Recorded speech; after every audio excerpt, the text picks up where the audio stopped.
Assalamualaikum warahmatullahi wabarakatuh. Semangat pagi, sehat walafiat, alhamdulillah. Bagaimana anak-anakku, kabar kalian pada pagi hari ini? Semoga kita semua senantiasa dalam keadaan sehat walafiat. Amin, amin, ya rabbal alamin. Baiklah, sebelum kita memulai pembelajaran kita pada pagi hari ini, tentunya ada hal-hal yang perlu Bapak ingatkan dan Bapak tegaskan, karena kita masih dalam pembelajaran jarak jauh. Yang pertama, kalian harus tetap belajar di dalam rumah. Kemudian jangan lupa untuk senantiasa membantu kedua orang tua, menunaikan sholat 5 waktu, dan berzikir kepada Allah Subhanahu wa Ta'ala.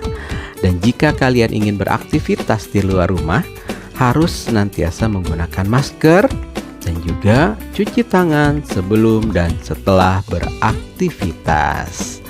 Baiklah, sebelum kita memulai pembelajaran kita, mari kita berdoa, kita bermunajat kepada Allah Subhanahu wa Ta'ala. Kita mohon semoga pembelajaran kita pada pagi hari ini diberikan keberkahan, kebermanfaatan dalam kehidupan kita, baik di dunia maupun di akhirat nanti. Ala hazihin ya wa ala kunitin salihah wa li anfusina wa li hazatina wa li ridai ta'ala fi dunya wal akhirah wa ila hadratin nabi al-mustafa Muhammadin sallallahu alaihi wasallam. Sayyudillahi lahumul fatihah. A'udzu billahi minasyaitonir rajim. Bismillahirrahmanirrahim. Alhamdulillahi rabbil alamin. Arrahmanir rahim. Maliki yaumiddin. Iyyaka na'budu wa iyyaka nasta'in. Ihdinas siratal mustaqim. Siratal ladzina an'amta 'alaihim ghairil maghdubi 'alaihim waladdallin. Amin amin ya rabbal alamin. Baiklah anak-anakku, kita mulai pembelajaran kita dengan menyaksikan video Bapak berikut ini. Selamat menyaksikan. Bismillahirrahmanirrahim. Baik, anak-anakku yang dimuliakan Allah Subhanahu wa Ta'ala, pada pembelajaran kali ini kita akan mempelajari tentang isi kandungan dari surat At-Tin yang dapat kalian pelajari dalam buku Pendidikan Agama Islam dan Budi Pekerti halaman 7. Mengapa dinamakan surat At-Tin? Surat ini dinamakan At-Tin diambil dari kata At-Tin yang terdapat pada ayat pertama yang artinya buah tin.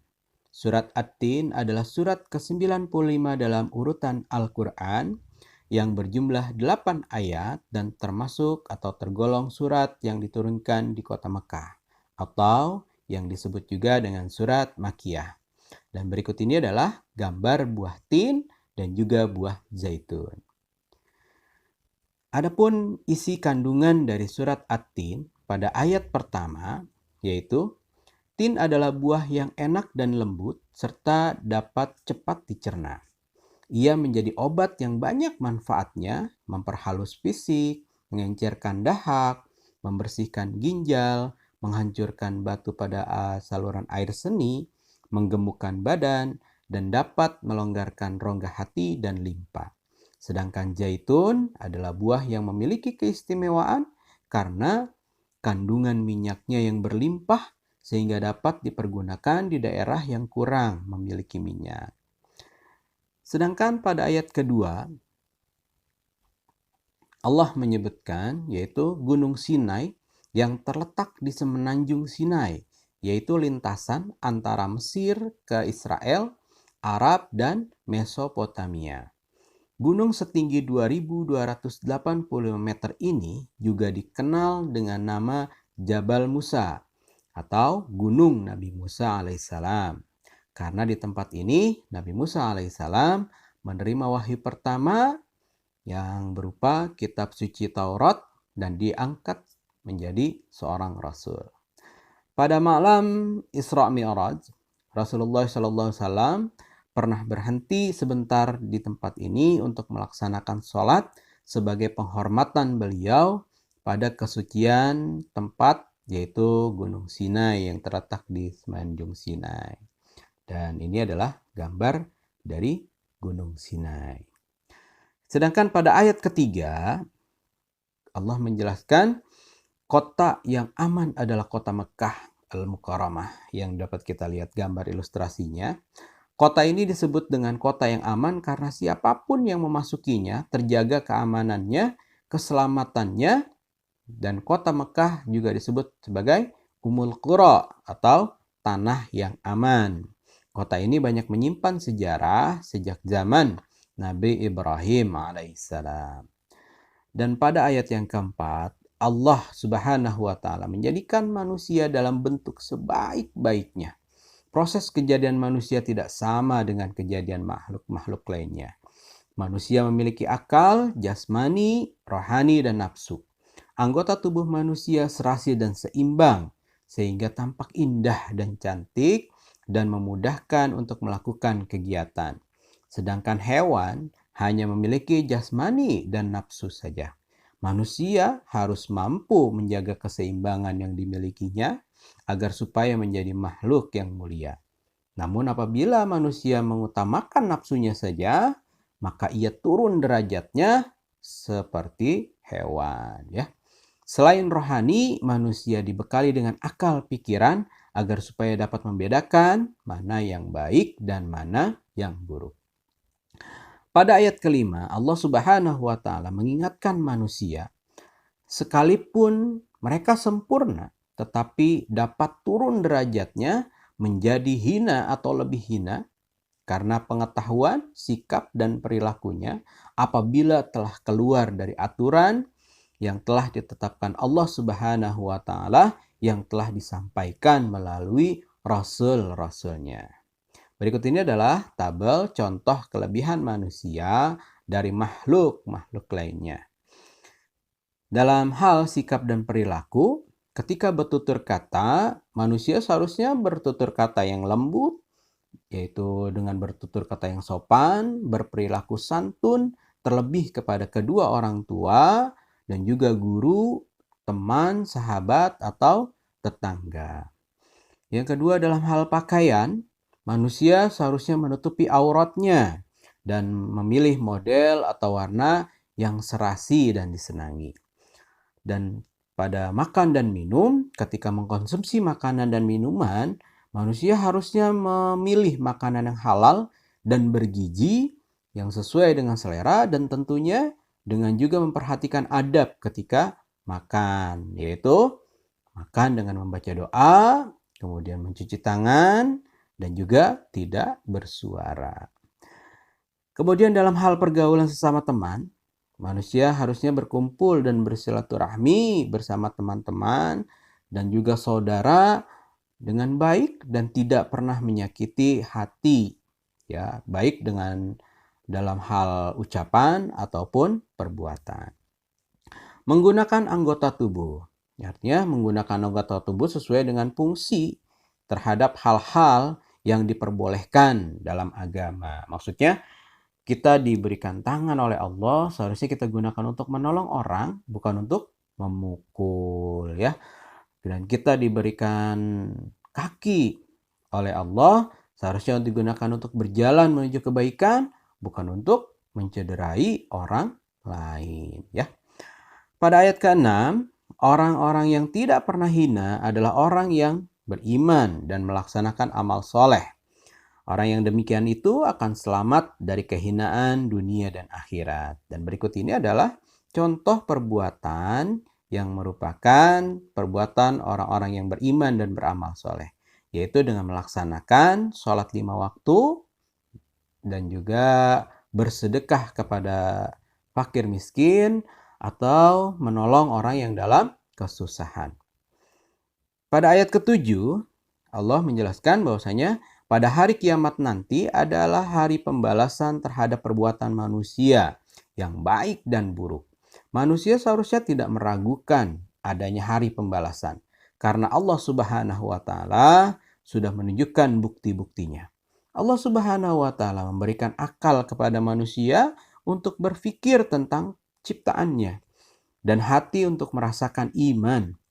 Pertanyaan Allah Subhanahu wa taala itu untuk mengingatkan adanya hari kiamat agar manusia tidak lupa dan lalai sehingga terjerumus dalam dosa dan kehinaan. Dan pada ayat ke-8 Allah Subhanahu wa taala, yaitu Allah yang Maha mengetahui sebagus-bagusnya pencipta dan pengatur segala urusan. Allah Subhanahu wa taala memberi keputusan atas segala persoalan. Tiada perbuatan walaupun sekecil apapun, walaupun sekecil atom atau biji zarrah yang dapat lepas dari pengadilannya. Pengadilan Allah Subhanahu wa taala adalah sebaik-baiknya pembuat keputusan. Allah Subhanahu wa taala Maha Pengasih kepada hambanya. Ia senantiasa mengingatkan agar manusia tidak lupa diri. Jika ternyata manusia masih melakukan dosa, maka karena keadilannya, manusia akan menanggung akibat dan balasan atas dosa-dosanya itu. Allah Subhanahu wa taala juga telah menyiapkan kenikmatan bagi orang yang menjalankan segala perintahnya atau syariat-syariatnya. Jadi yang bisa kita simpulkan atau rangkum dari isi kandungan dari surat At-Tin ini adalah yang pertama, surat At-Tin terdapat dalam urutan ke-95 dalam urutan Al-Quran. Surat At-Tin terdiri dari 8 ayat diturunkan di kota Mekah, maka dinamakan juga surat Makkiyah. Yang kedua, Allah Subhanahu wa taala melalui surat ini bersumpah dengan menyebutkan ciptaannya, yaitu demi At-Tin atau buah tin dan zaitun atau buah zaitun, dan hanya Allah Subhanahu wa taala saja yang boleh bersumpah dengan ciptaannya.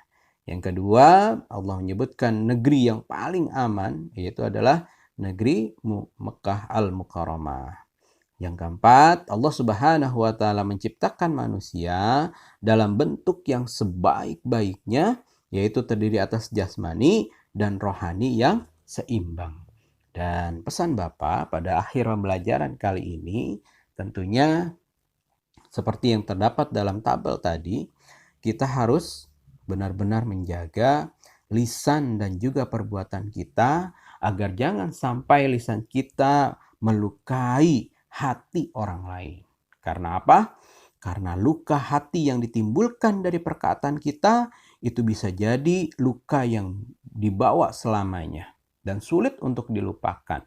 Oleh karena itu, mari kita menjaga senantiasa lidah kita, lisan kita dari ucapan yang sia-sia, terlebih ucapan yang menyakiti hati orang lain. Lebih-lebih ucapan itu kita lakukan kepada kedua orang tua kita. Nauzubillah min zalik. Karena ketika kita mengucapkan saja, kita sudah dicap sebagai anak yang durhaka. Ya, jadi sekali lagi Bapak berpesan, mari kita sama-sama menjaga lisan kita. Daripada kita gunakan untuk hal-hal yang tidak bermanfaat, lebih baik kita gunakan untuk kalimat-kalimat thayyibah atau kalimat-kalimat yang baik. Ketika kita lupa atau ketika kita melakukan kesalahan, segera kita mengucapkan astagfirullahalazim. Ketika kita melihat sesuatu yang indah, kita ucapkan Masya Allah. Ketika kita berjanji, kita mengucapkan Insya Allah. Ya. Jadi mari kita hiasi lisan kita basahi bibir kita dengan zikrullah. Agar apa? Agar hati kita pun menjadi tenang. Terlebih di masa pandemi seperti ini ya. Baik, itu pembelajaran dari Bapak pada hari ini. Selebihnya Bapak harap kalian mempelajari buku Pendidikan Agama Islam dan Budi Pekerti, yaitu dari halaman 7 sampai dengan halaman 10 ya. Dan untuk kesempatan minggu yang akan datang, Bapak akan mengadakan penilaian harian berupa penilaian harian online ya. Jadi nanti akan Bapak berikan linknya dan silakan kalian mengerjakan secara online, bisa di HP ataupun di laptop ya. Baik, demikian yang Bapak dapat sampaikan, semoga bermanfaat. Akhir kalam, wassalamualaikum warahmatullahi wabarakatuh. Ya, demikianlah pembelajaran kita pada pagi hari ini. Semoga apa yang kita pelajari diberikan keberkahan dan kebermanfaatan oleh Allah Subhanahu wa taala. Oh ya, Sebagai tambahan, dari isi kandungan surat At-Tin ini, para ulama tafsir mengatakan bahwa yang dimaksud dengan surat At-Tin adalah tempat tinggal Nabi Nuh alaihissalam di Damaskus yang banyak ditumbuhi pohon tin. Sedangkan Zaitun adalah tempat tinggalnya Nabi Isa alaihissalam di Baitul Maqdis yang banyak ditumbuhi buah zaitun. Dan ketiga, Bukit Sinai adalah tempat Nabi Musa alaihissalam menerima wahyu dari Allah Subhanahu wa taala yang letaknya persis berada di luar tembok Yerusalem. Sedangkan kota Mekah yang aman adalah Mekah Al-Mukarramah, yaitu kota yang sejak zaman jahiliyah sampai sekarang tetap terjaga dan terpelihara kesuciannya.